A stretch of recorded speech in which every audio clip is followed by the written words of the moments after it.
Okay. Hold on. We are starting. Before we get to Purim, we're just looking up the question that Moshe Chaim asked us to discover why it is that some people make a blessing on the head tefillin and some people do not. The root of this machloket, of this argument, is based on the Gemara in Masechet Menachot. The Gemara in Masechet Menachot says as follows.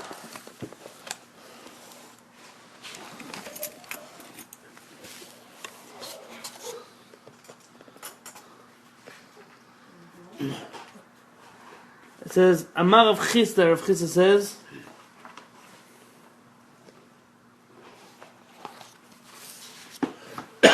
Sach ben tefillah letefillah. If a person speaks between the tefillah, what's tefillah? Prayer, technically, but tefillin is plural. So one tefillin is really called a hand tefillah and the head tefillah, technically. It's not what they call it on the Jewish street, but someone who speaks between hand tefillin and head tefillin, chozel u'varech. He goes back and says a blessing on the head tefillin.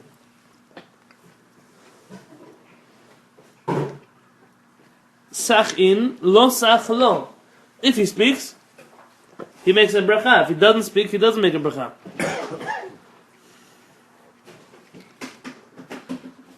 But the Gemara says, "V'hashalach avchia b'rei Rav Huna mishmeit Rabbi Yochanan." This rabbi said the name of those rabbis. He sent them al tefillah shel yad, on the hand tefillin. Omer, you say Baruch Asher Kedusha Mitzvah Tzivanu laniach tefillin. And on the head tefillin, la tefillin shel rosh, Omer Baruch Asher Kedusha Mitzvah Tzivanu al mitzvah tefillin. Right, that's what it says over there. Who says that? There's a rabbi, Rav Chia b'rei Rav Huna, in the name of Rabbi Yochanan. So you have an argument here between Rav Chisda and Rav Yochanan. Abai v'Ravas, they come to say, De'amri tarvayu lo sach mevarech echad, sach mevarech shtayim. All that the Gemara is coming to tell you is if you talk, you say the second blessing. But if you don't talk, you don't make the second blessing.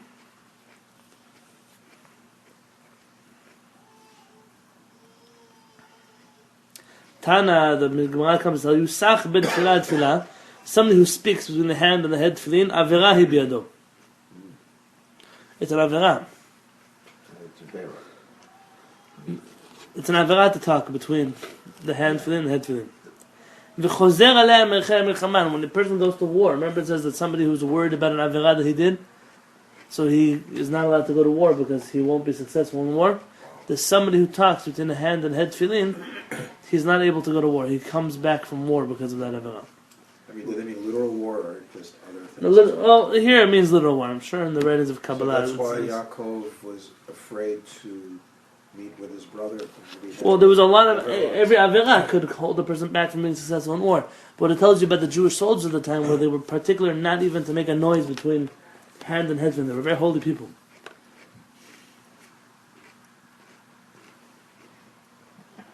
So what you're saying is that when you say the second bracha, you are really violating.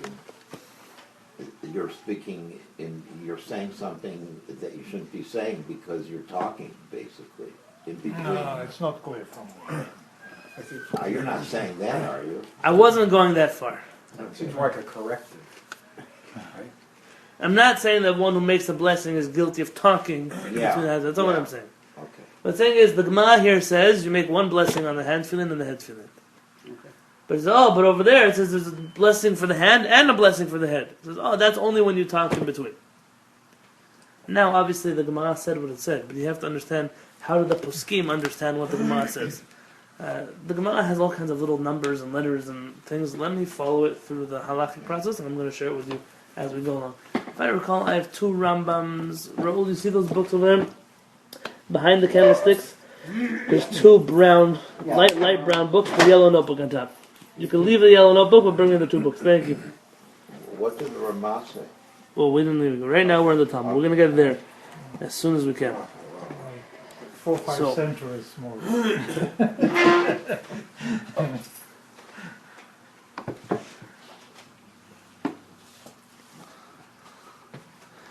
Okay, so now we start off, by the way, always looking at... Let's look at Rashi for a second. Rashi says...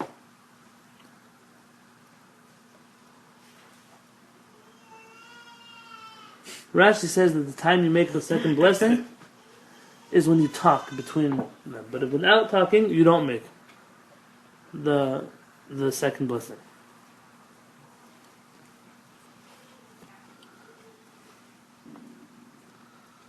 But even why they discussed this issue, there probably was two traditions. That's why they discuss it.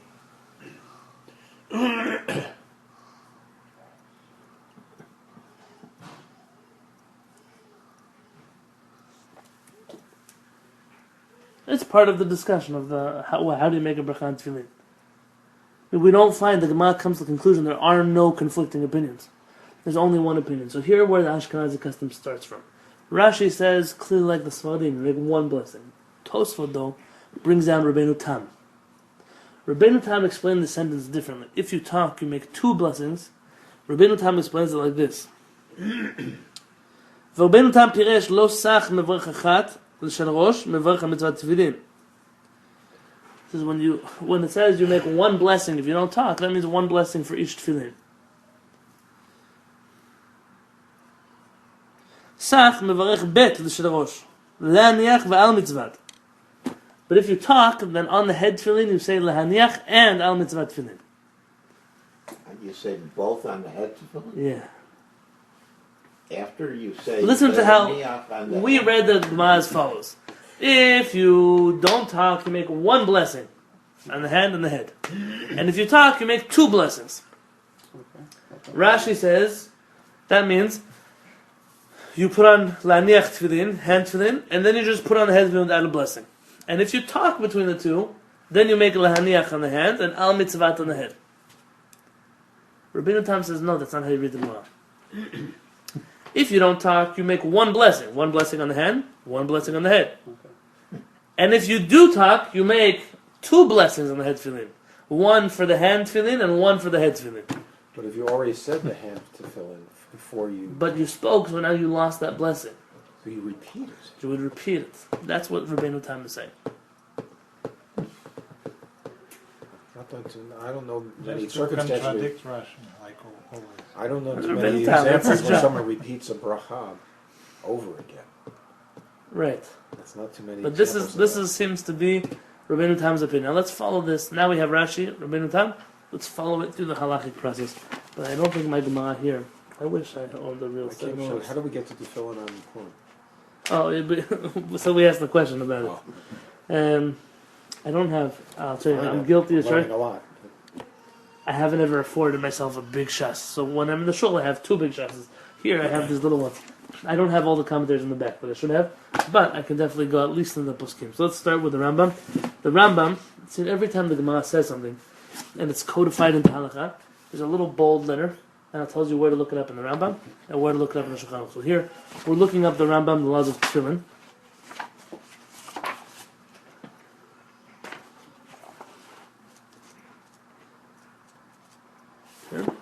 In the 4th chapter. It's interesting. It looks laid out a little bit like the Gemara. Yeah, all the commentaries. And Halakha Vav. So let's see what the Rambam says here.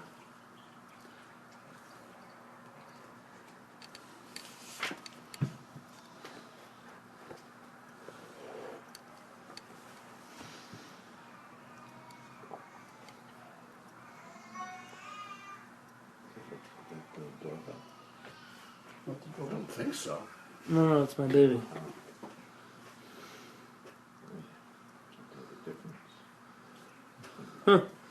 Tefillah shel Rosh, says the Rambam, the head tefillin, einam ma'akevet shel yad, does not hold back the hand tefillin. Meaning, if you don't have head tefillin, If you didn't have them. you didn't have one, you just have the hand tefillin. You should put on So the you would just put on the hand tefillin. Then it's two mitzvot. V'shel yad einam ma'akevet shel Rosh. And the hand tefillin does not hold back the head tefillin. If you don't have a hand tefillin, you can put on the head tefillin. Mipnei she'en shtei mitzvot, zo la'atzma v'zo la'atzma. Because there are two mitzvot. One is hand, one is head. וכיצד מברכים על של ראש, how do you make a blessing? How do you bless on tefillin? על של ראש מברך on the head tefillin you say, אשר קדישנו זו וזימנו על מצוות תפילין. On the head tefillin you say, על מצוות תפילין. ועל של יד, wait a second, you have to wait till the Rambam finishes, don't get yourself in trouble. The Rambam is a good friend of ours, meaning we do everything like the Rambam, always. Right. וכיצד מברכים על של ראש, מברך אשר קדישנו זו וזימנו על מצוות תפילין. So how do you make a blessing? על מצוות תפילין on the head. ועל של יד מברך on the hand tefillin, אשר קדישנו זו וזימנו להניח תפילין. Okay, so here the Rambam is saying you make two blessings. Oh, watch the Rambam. במה דברים אמורים? When do we say that you make two blessings? כשניח אחת מהן. לבריאות. When you're only wearing one tefillin. I mean, what is the Rambam's whole point in the previous statement? Was that each tefillin is its own mitzvah. So the Rambam is saying, in the event that you only have one tefillin, this is the blessing you would make on each one of those tefillin. Says the Rambam, we make two blessings when you only have one. Not literally, that's not, understand the language. The Rambam is speaking in Hebrew.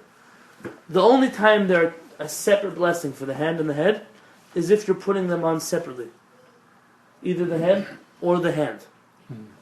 But if you're putting them on both at the same time, mevarech bracha achat, you only make one blessing. V'hi la'aniach tefillin, and that's the blessing of la'aniach tefillin. V'kosher shel yad, and you tie the hand tefillin. V'achar kach maniach shel rosh, then you put on the head tefillin. U'chshu cholet shel rosh, v'achar kach cholet shel yad. Then you take off the head first and then the hand first.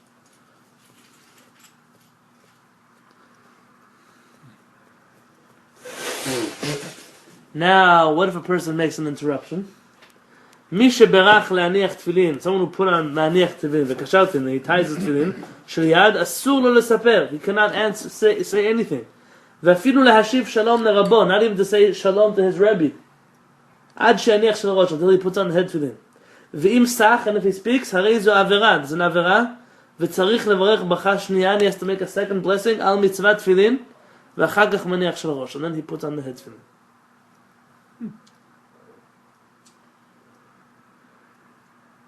So what do Ashkenazi Jews do if they normally say both anyways and they talk? That is a good question. Then they can talk. So there are Because it's separate Well, obviously you actions. can't talk, but Why some they people can't? forget. you're saying Ashkenazim say two brachot? Yeah, not like Chabad. No, Chabad says one. Yeah. See, Chabad and Ashkenazim are not synonymous. What about other Really Hasidim? not synonymous. I don't know what other Hasidim say. No, like Chabad gets angry when you call them Ashkenazim, and Ashkenazim would get angry if you called them Chabad. They're two very different groups. Well, if you go to Compared to us, they're Ashkenazim, but compared to the Ashkenazim, they're not Ashkenazim. Go figure that one out. the davening, I think very it was good. The original Ashkenazi Judaism has very old traditions they're not 300 years old with the founding of Chassidut. They're very old interpretations of how to understand the Gemara, different than the way Sfaradim do. The Chassidim, because of Kabbalistic influences, took a lot of the Sephardic customs, and that's why they named their Siddur Sfard, even though it's not Sfarad. That's why the Chassidim won't give that credit maybe to the Sfaradim, but their customs are not original European customs. They're either inventions of the Hasidic movement or they're adoptions from the Sephardic community. Let's now follow this into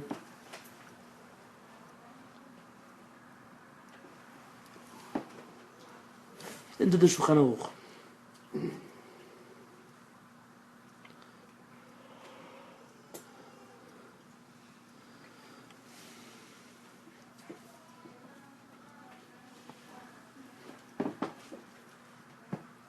Okay, Maran, Maran, Rabbi Yosef Karo, has a commentary in the Rambam.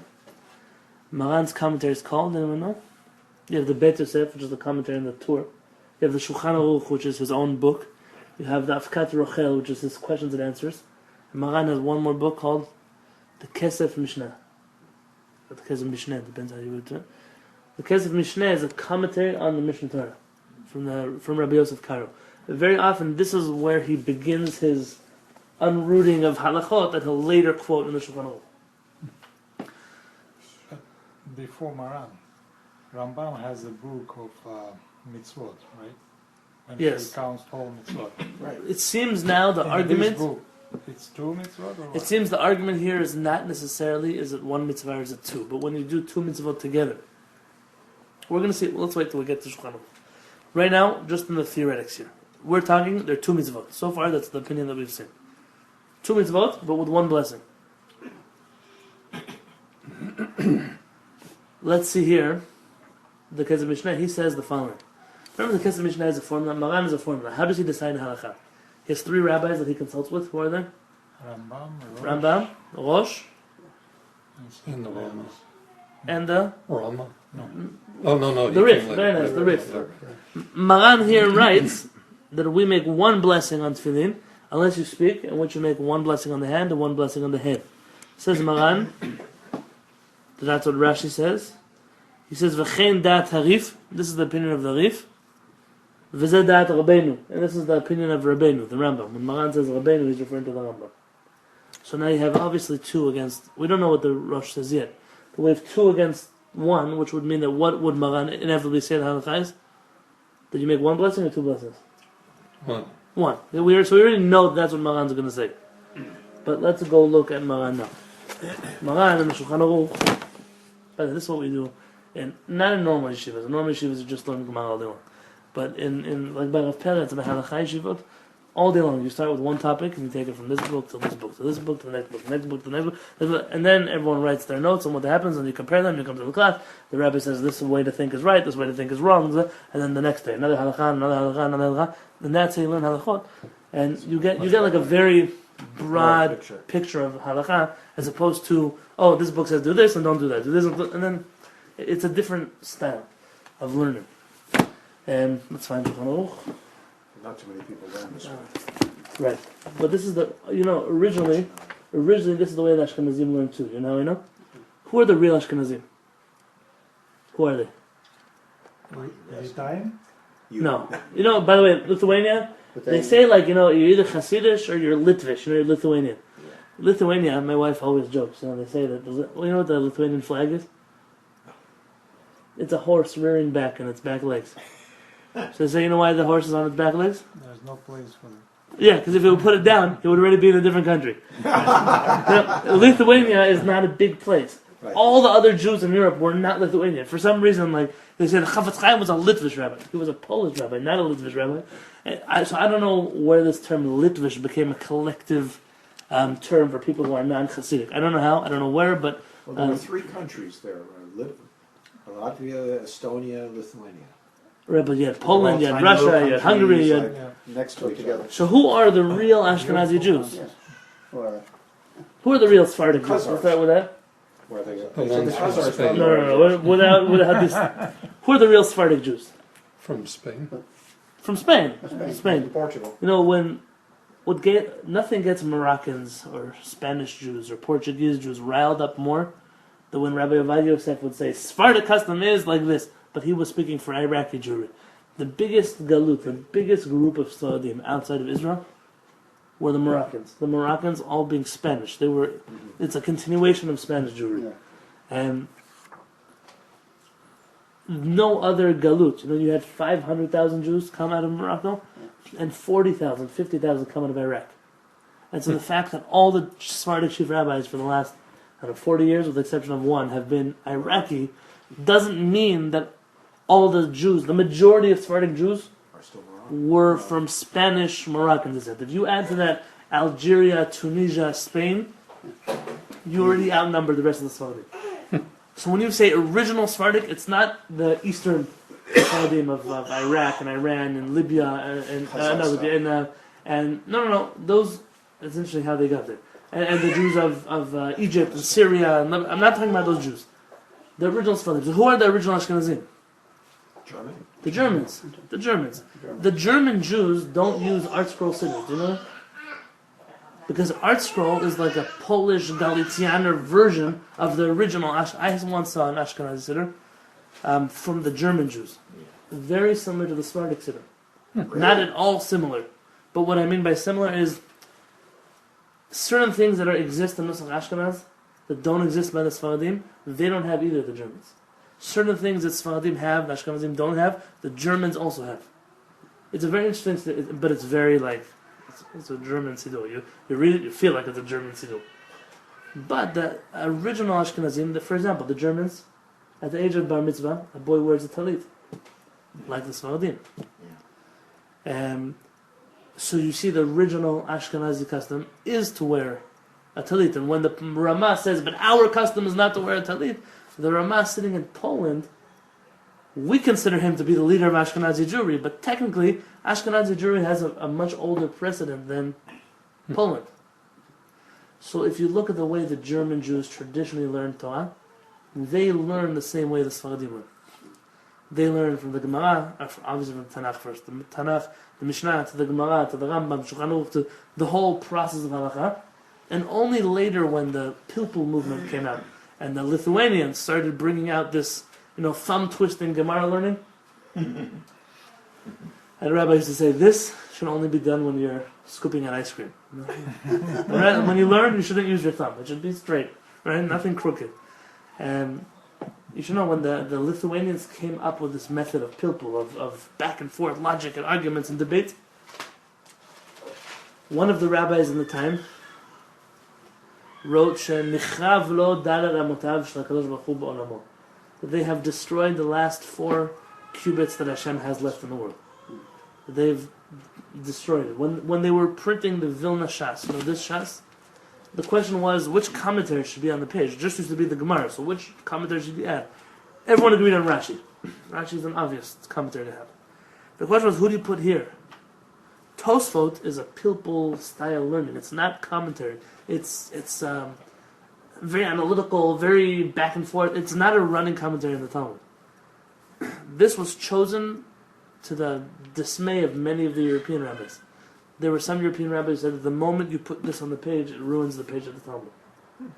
But now today Tosfot has become like a staple of Gemara. I'm not taking away Tosfot. But the suggestion that they had was putting the Ran, Rabbeinu Nisim, on the page. Rabbeinu Nisim has a beautiful commentary, which is like Rashi but longer. A little bit more elaborate, a little bit more explained, a little bit more... There's only one tractate that has Rashi and the Ran, because Tosfot didn't write a commentary there. And that's Nedarim. Doron Schwartz is coming back now. I think he's learning Nedarim. What's he learning? Nedarim is he learning? He's learning Tanit and Pesachim. So Pesachim has Rashi and Tosfot. Okay, but what Sota though is that? Oh, Tanit. Tanit. Okay, interesting.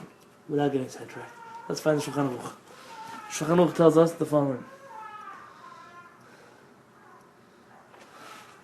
Siman Chaved, it's the laws of Tefillin. And also looks like the Gemara. Okay.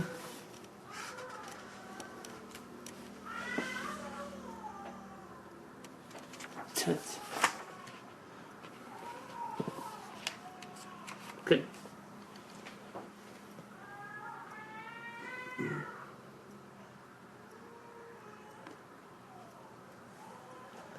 Says Maran, אסור להפסיק בדיבור, you're not allowed to speak or interrupt בין תפילה של יד ותפילה של ראש, between the hand and the head tefillin. ואם הפסיק, but if you make an interruption, מברך על של ראש, על מצוות תפילין. You say the blessing על מצוות תפילין on the head tefillin. Meaning, from Maran you see that when you put on your head tefillin, you only make one blessing. But if you speak, you then add the blessing of al mitzvot tefillin. Now we knew Maran was going to say this. It's a given for what Maran said over here with the Rambam. But fine. What does the Ramah say? The Ramah here says, "V'ledidan," and according to us, who's us? Ashkenazim. The nohagim levarech shtei brachot, that we have the custom to make 2 blessings, af im lo yifsik, even if he doesn't speak. So what happens if he speaks? צריך לחזור ולברך על של ראש, להניח גם על מצוות. You make 2 blessings on the head tefillin. להניח and על מצוות tefillin. That's interesting. Now, there's a little parenthesis here that says what is the source for this halakha. People made a mistake over the years. They thought that these parentheses were written by the Ramah himself. But they're not written by the Ramah, and very often they're mistaken. Here it says Dalid Ayin. Dalid Ayin means Dat Atzmo. It's his own opinion, he made it up. But we see that he didn't make it up. The Ramah takes it from Rabbi Yonatan. So whoever made these parentheses made a mistake. He's blaming the Ramah for something he didn't make up. mean, it looks a little bit like deriding to the Ramah, but it's not true. The Ramah didn't make it up.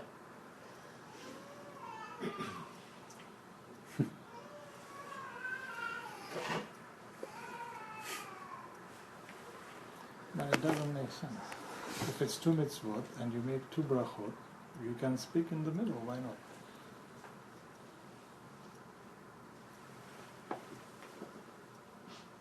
Well, what about like, say, for like washing for bread? No, don't go there, because there you're allowed to talk.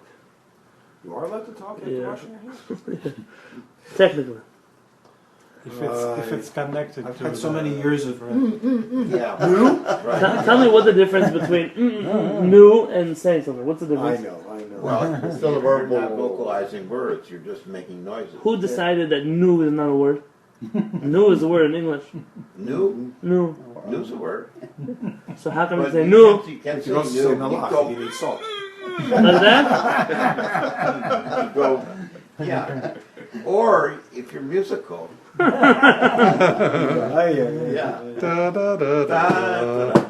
Please bring me the salt. Now let's see.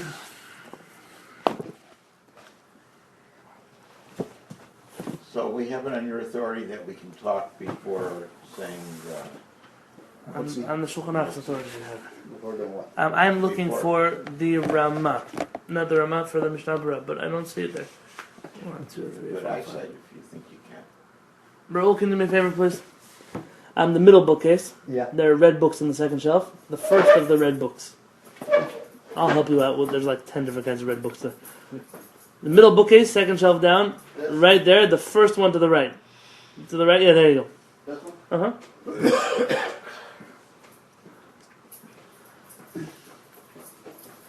Comes Erev Shabbat, my wife is like, these books better go back to the shelf. No, she doesn't tell me that, but the whole house is. It's like the Yetziat Mitzrayim. They have to go back home. My house is considered bad for Shabbat. I have to clear all the books. We can have Shabbat together. And I know. It's like when I was in yeshiva, I was like, why make your bed? Anyways, tonight I'm gonna come and sleep in there. So why make my bed? So I was like, hey, why put the books back? I know Except Monday's you're gonna come. 5 feet off the bed because of all this sparring on it. In yeshiva was hard. We didn't have like a space. We had a bed and a little desk. So our books were in beds or on the desk or on our clothes. Good way to keep them pressed. There you go. The problem is you learn very quickly that some books give off red streaks on your shirt because they're not printed so well. Like the Gemaras, like you could have a. So where did it come from? Brand new shirt. You know, yeshiva guys don't have so many shirts. You gotta like wait till the next time you do laundry. So sometimes you just walk around with red streaks. You're not supposed to He's a wear real red. good learner. He's got red streaks on his shirt. You're not supposed to wear red. Let's Oh. get technical. You know how you know? Because I'm well read. Oh. All right. It's almost poor enough. It's Don't be too it's Kabbalistic. the Ashkenazic take on Purim. I think I'll edit that one out of the forum post. Okay, so we're saying here.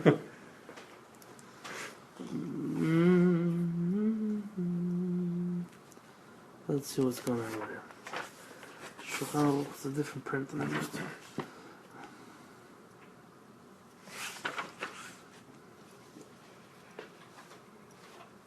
Oh, it says Maran over here.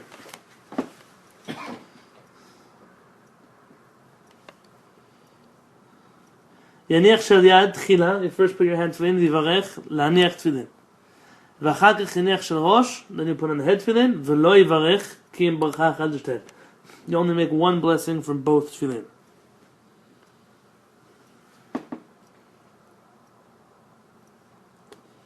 says the Ramah, ויש אומרים לברך על של ראש, על מצוות תפילין, אפילו לא יפסיק בינתיים.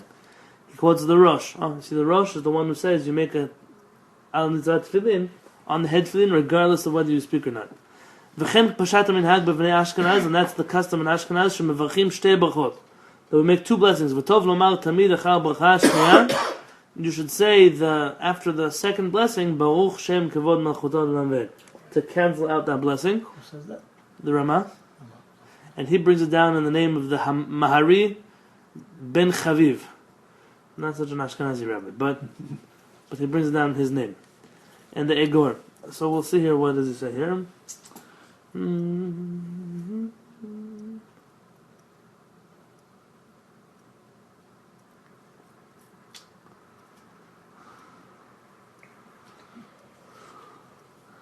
Says the Mishnah Berurah, he doesn't like this so much.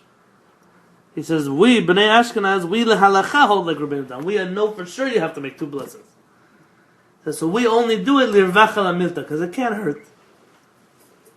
Best case, Baruch Shem Baruch Daven, it gets rid of the bracha. Worst case, we just said another pasuk. What's the worst that could be? I mean, the Mishnah Berurah seems to say, I'm not so convinced that the Ramah's opinion here is right, that you have to say Baruch Shem to cancel out the Tefillin. But rather, just in case. Just in case. Just in case. But it's really saying the same thing. It's throwing doubt. Right. So I don't understand why Baruch Shem Kavod Makato is really something that has to cancel out. I mean, why can't it be? It seems to flow from the blessing. I mean, I don't know why. In halachic formula, when you say Baruch Hu Hashem, and you don't intend to say a blessing, you don't say Baruch Shem Kavod Makato. You say Baruch Hu Hashem, Lamdeni Chukecha. It's a verse in Tefillin that just Hashem, thank you for, I bless you for teaching me your laws. It's the only Baruch Hu Hashem in the whole Torah that's not a blessing. So if you by accident say Baruch Hu Hashem, I shouldn't be making this bracha. You finish Lamdeni Chukecha. But what if you pass Hashem? So then you have to say the blessing. You finish the blessing and you say Baruch Shem Kavod Makato. This is the formula our rabbis gave us to cancel out blessings. So that's why this halakha comes in here. I mean, this is one of those places that you see we use it deliberately to cancel out a blessing. So are there no Ashkenazic rabbis who say that One blessing? it has a meaning in itself? No, I'm almost positive if you would look in the Art Scroll Siddur, in their footnote it must say that's the reason you say Baruch Shem. Really? Almost positive that it's there. I remember once upon a time looking it up, but it could be wrong. Don't hold me Do you to have it. an art scroll here? It's illegal contraband, you know. So, I have maybe an Art Scroll. In the second bookcase, if you look in the cabinet underneath, yeah, there might be a small leather-bound art scroll. I got it from my dad Yeshurun as a bar mitzvah gift. I won't tell. It's okay. They know. So you keep it hidden. Oh, just in case. Just in case Jack decides to finally come to my house for Shabbat. Now, I have Ashkenaz ones, but not. If you don't see it, then it must be my parents' house. I don't see it. Okay. Okay. So this is the verdict. The verdict is the Ashkenazim make 2 blessings. The Sfaradim make 1. What does the Mishnah Berurah say about making 2 blessings in the Tefillin if you make a mistake?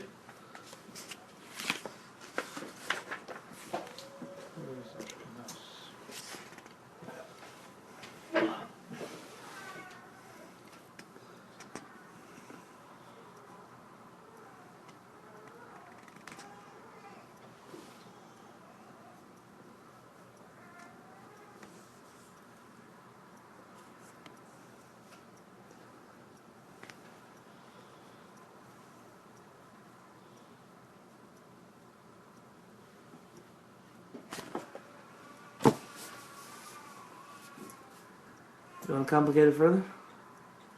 Sure. When you make 2 blessings on the head tefillin and you're Ashkenazi, it's bad enough you're making the second blessing. But now you're making also the haniach tefillin if you spoke, like Rabbi Yonatan says, that could be a blessing in vain. Because you're making a hand blessing on the head tefillin. So what does the Mishnah Berurah suggest? That you should kind of move your tefillin out of the right spot, make the blessing and move it back to the right spot. That way it's like taking off your tefillin and putting it back on. Along comes Rabbi Akiva Eger. You have to hold on to your church list. Rabbi Akiva Eger is one of the brilliant minds of Ashkenaz. Incredible. Rabbi Akiva Eger says, but if I do that, then I'm making Rabbeinu Tam happy. but I'm not making Rashi happy because Rashi holds I only make one blessing. So how can I make both the Rabbeinu Tam and Rashi happy? Now remember I told you this is typical for Hasidei Ashkenaz. The righteous people in Ashkenaz, they didn't choose one opinion. They wanted to follow all the halachot. So that way they're never doing something wrong according to one opinion. This is what Rabbi Kiveger suggests. Is first you make al mitzvah tefillin on the head, and then you made Rashi happy. Why'd you make Rashi happy? Because you didn't make the laniach tefillin. Rabbeinu Tam is still waiting for you to make a laniach tefillin. Says at which point you move your tefillin out of place, and then you make a laniach tefillin and put it back in place, and then you also made Rabbeinu Tam happy because you made a laniach tefillin. And Rashi is not angry at you because Rashi says that if you move your tefillin out of place and you put it back, that's like taking off your tefillin. In which case you made 2 blessings on the head tefillin, but really you didn't make 2 blessings on the head tefillin. Sure. Okay. And now Zev is like, Yeah. now I'm going to go to davening tomorrow morning. I'm going to see everyone's moving their tefillin, put it back in their tefillin. You know. I'll stick with the Sephardic way. Easier. But this is the bottom line. This boils down to halakha. So I asked you, Mechila and Moshe Chaim, it's not doesn't seem to be only about is it 1 mitzvah or 2 mitzvot, but also is it do you make 1 blessing on both mitzvot or 2 blessings on both mitzvot? And just to summarize, I have here.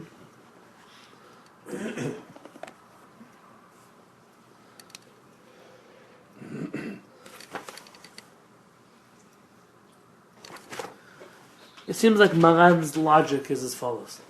So they're 2 separate tefillin, but they have the same name. It's the same.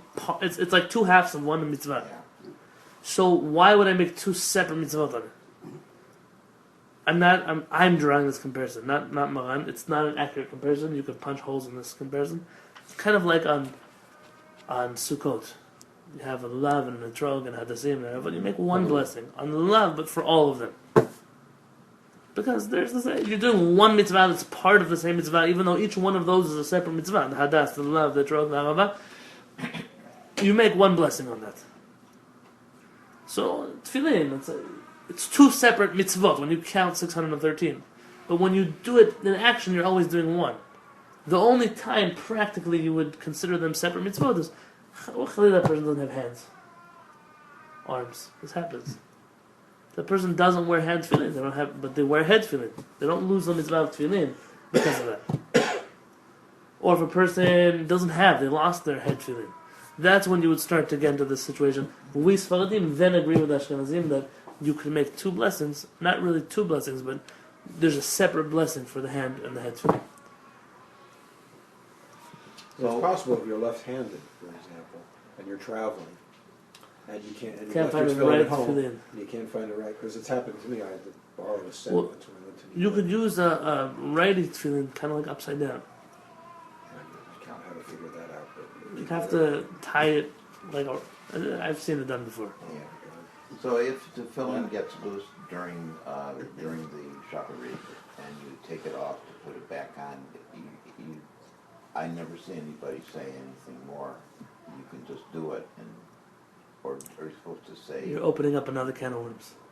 Well, the thing is, this happens a lot. A lot. So Classic case of take off my talit on Shabbat to go to the bathroom. yeah, I come back. I know I'm going to put it on. Do I make another blessing Yeah, on the that's talit, or good. do I not? No. If it's I don't, not but I don't more know. than I don't know 72 what's minutes. correct. Tell me what's there are the some answer. places I've heard that you do.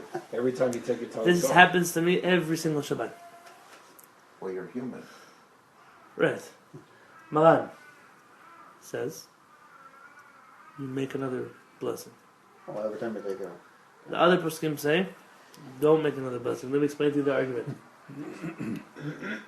If I take off my talit and I have in mind that I'm going to put it back on, let's say I have in mind I wear it shachrit, I'm going to put it on by mincha like the Ashkenazim. Do I make another blessing by mincha? Yes, Yeah. Why? because it's too long. A significant amount of time passed that in mind doesn't count. The question is, does in mind only work related to time, or can it also be place? For example, Maran seems to understand that when I have in mind I'm going to put back my talit, I can only have in mind for less than like a 30-minute period, a small amount of time, and I have to have ability in that time period to put on the talit if I wanted to. If I were to go to sleep, my mind doesn't have in mind anything. So I have to come out, if I wake up, and put on talit again, and make it with a blessing. Mahan says, when I go to the bathroom, even though I had in mind to put on my talit again, in the bathroom I cannot put on my talit. I could not wear it there. And therefore I've entered myself into a place where it's as if 30 minutes have passed already. Because I'm now in a place where I didn't have a chance to put on talit if I wanted to. So thinking about it doesn't help. So bathrooms are timeless. For some people they get lost in there. But Maran says for that reason when you come out you make a blessing. It's a separation. The Ashkenazim disagree. They go based on time. Listen, you went in and out. What's the big deal? In and out. The Sfaradim have a problem. You know what the Sfaradim's problem is? I told you about it once. Sabal. Safek. Brachot. Lehakel. When you're in doubt as to when you make a blessing, you don't make the blessing. Even if Maran tells you to make a blessing. So Sfaradim don't always follow Maran. They pretend they follow Maran. And so the Sfaradim say, listen, Maran could be right, but there are enough opinions that argue with Maran that why would we stick our head in here? We're just not going to make the blessing. And that's the custom of Sfaradim. So if you open up Yalkut Yosef, I don't know for sure, but I'm almost positive that Rabbi Vadi Yosef's son will write there that you don't make a blessing on a talit unless a certain amount of time has passed. So Back to your tefillin. Is that prior to This would apply the same thing to tefillin. If you hold like those opinions that say it's time, you had in mind, so you come back, you're not going to do it. But by the If you go to the bathroom, then you're changing the whole nature of the thing, and then you have to say the blessing. right, that's according to Maran. Now, if you look in the Rambam that I was quoting to you before, the Rambam actually was asked about. Let's say you go to Zilberman's yeshiva in the old city. You know what Zilberman's is? They wear tefillin all day long.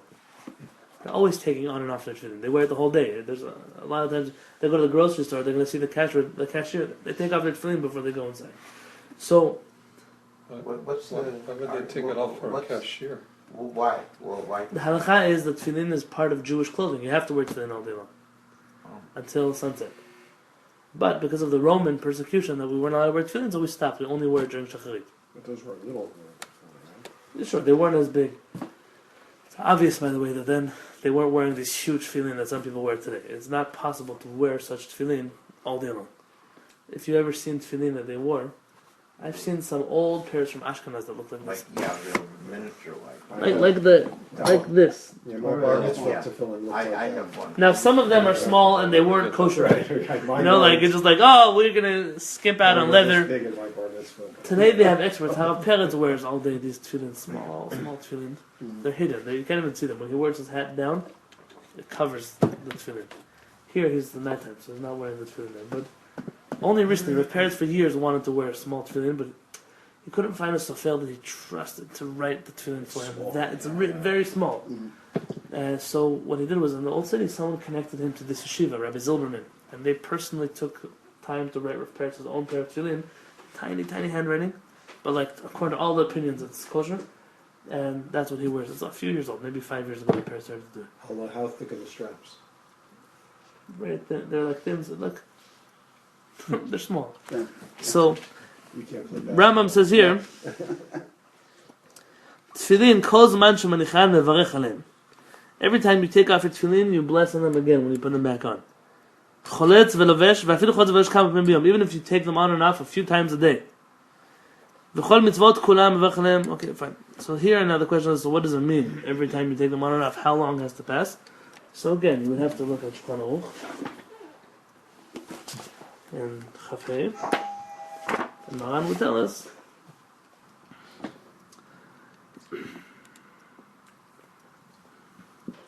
So, what does the Maran say when you take off your tefillin?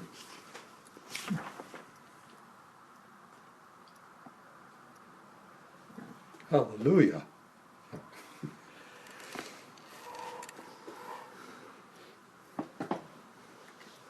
So here Maran says if you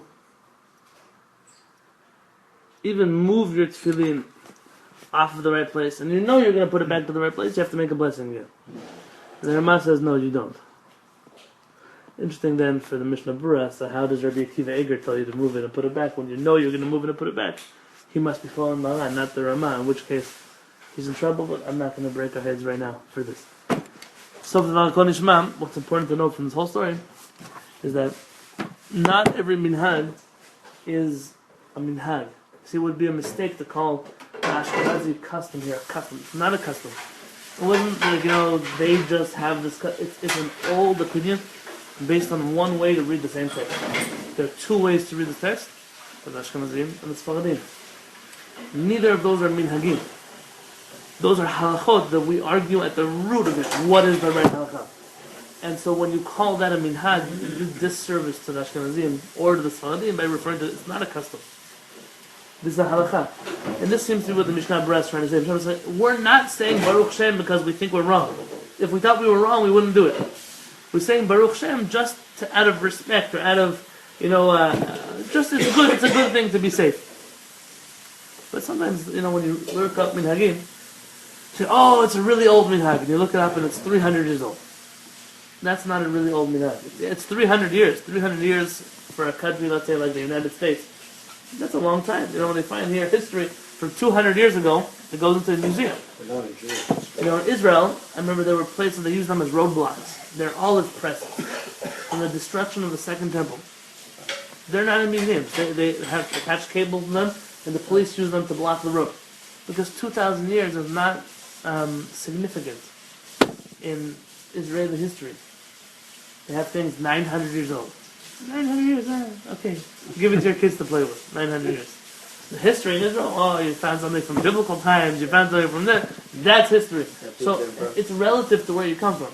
If you're part of a Jewish movement, let's say, like you're Hasidish, and you're, the Baal Shem Tov is the starting point. So a custom that comes from the Baal Shem Tov, wow, it's an old custom. But that's what you would call a custom. When you research a custom, the Ashkenazim have to make two blessings, and you find that it goes back till the Talmud. So that's how they were. That's an old enough that we would call it a halakha.